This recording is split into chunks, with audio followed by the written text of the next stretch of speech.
January 6th, when a bunch of patriotic Americans took their country back. Nothing happened, actually. What was it? January 6th? Yeah, I mean, let me Google it. I don't what. Let's see what happened January 6th, 2021. I don't. Let's see here. I don't remember. Well, let me go take a look. I have the list of things that happened on January 6th, 2021. We had let's see here. We had the Houston Rockets played the Indiana Pacers. Okay. Those Pacers had better years. So Yeah, exactly. An okay game. Yeah, exactly. Let's see what else happened. January 6th, 2021. I think MLB offseason was, it was fine that year. I think there were some big signings. Yeah, it's drawn a blank. I can't think happened. of anything that happened on January 6th, 2021. Right. Might as well get into it because there's a lot of commotion. Well, let's see. The Hong Kong police arrested 53 pro-democracy activists and politicians on criminal charges under the national security law. Yeah, that's. I'm not finding anything. There's some battles in the Syrian civil war that Israel played a role in. Yeah. Yep. What else happened January 6th? Morocco approved AstraZeneca's COVID vaccine. Okay. So it was a big day. Yeah, it's a big basketball games, international politics, and there was also a guided tour of the United States Capitol building. The largest we have an image of the most dangerous insurrection of all time. Go ahead, pull it up for us. I mean, look at that. I've never seen rioters get so violent and out of control to where they actually stayed between the tour guide ropes. That's like subway bombers scanning their card before they go into their train. Just hang on. I know I have enough credits on here. Don't the mass shooter turns around because the school metal detectors got him. Dang it! Damn it! Puts it in the tray. Yeah, he's like, all right, my bad. Right, here you go. My bad. I got it. I didn't even know what was going on there. But it did lead to some of the most horrific images, like this one right here. I mean, terrifying. Absolutely terrifying. Wow. I mean, I've seen photos of terrorists. I've seen photos of them just about to behead journalists. Yes. That's worse. That's so much worse. Possibly the worst thing I've ever seen. I don't know how else to describe what the I'm going to need counseling after that. I might go back to drinking on the air. The images in the movie American Sniper aren't going to compare to the movie that comes out with that. No. No, I can't wait for the dramatization, the Netflix document where Black Pelosi, I can't wait. Chris Rock is Ted Cruz.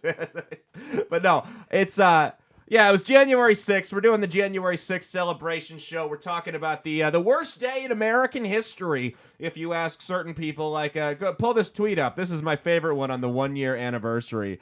This is Pam Keith from Florida. She said on January 6, 2021, 9/11 ceased being the worst thing that happened to America in my lifetime. It's really sad and painful to process and say that, but it's the truth. And quite frankly, it's not even close. So it's not only was it worse than 9/11, it wasn't even close. The thousands of people that died during an alleged terrorist attack. Yes. And we're upset because a bunch of alleged terrorists. Alleged. And we're upset because grandma got a little too close to the entrance and decided to walk herself in. Some boomers decided to trespass. Now, Pam Keith is the CEO of the Center for Employment Justice and a Democratic congressional nominee in Florida. So she wasn't the only one, though. The former current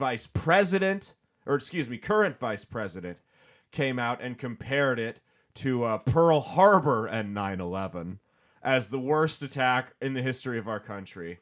I will never get tired of doing this episode. We will do it every year until the day I die, for the record. Until they calm it down to where my satisfaction yes. of doing this, like no longer meets my expectations, Yes. no, I am going to continue writing this. Until they admit that it wasn't as bad. I'm not saying that there weren't people who got a little bit out of control, but until they admit that it wasn't as bad as they're claiming it was, we're going to do this episode every single year. We're going to do the January 6th celebration episode, and all of you are welcome to join us.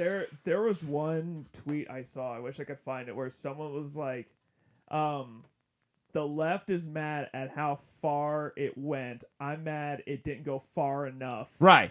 We are not the same. Well, my favorite thing is we kept seeing the Martin Luther King quotes during the BLM riots about how, a riot's the language of the unheard. And I'm like, okay, that's fine. But these people took their concerns to the source. And you can agree with their concerns or you cannot agree. But if you're going to justify the BLM rioters taking their concerns to a Starbucks or a local diner, then you have to justify. I mean, these people said, hey, the problem is the Capitol, not Super Target, not Best Buy, not the Spirit Halloween, none of that. My problem is the Capitol, is the folks in the Capitol building. That's where I'm going. And nobody got killed except Ashley Babbitt, who was murdered by the Capitol Police because they still won't release the footage. Donald Trump didn't encourage anyone to be violent. Quite to the contrary to what they'll tell you, because that's what they'll say.